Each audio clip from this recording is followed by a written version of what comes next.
Que bo, Bon dia, esmorzadors. On han vingut avui, Arnau? Ja hem vingut a Gandia Platja a esmorzar. En Avelino, alcalde de Xeraco, perquè estem acabant d'organitzar el Fiescrem. Au per allà, va. Vamos a almorzar. Anem.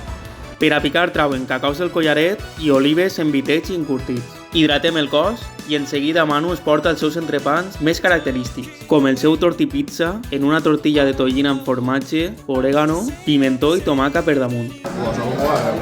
Me dedican a mí me salen cabrones, Després tastarem el de la casa Allioli, ceba, lomo, queso, bacon y ahora le tiré melao. Y ahora le tiré la picadeta.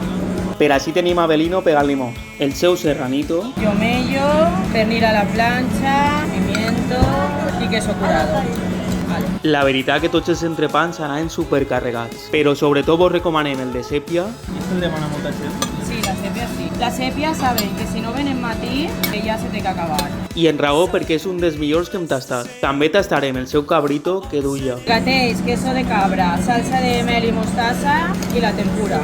Una combinació curiosa i molt encertada. D'acabar tastarem el seu cremaet en aroma i molt equilibrat, que també tenen la seva versió creativa, i vos recordem que el dia 3 de maig celebrem el concurs internacional de cremaets a la platja de Xeraco. Acabem en una copeta de truc a la vostra salut. Este esmorzar es troba al Bar Sol en la platja de Gandia.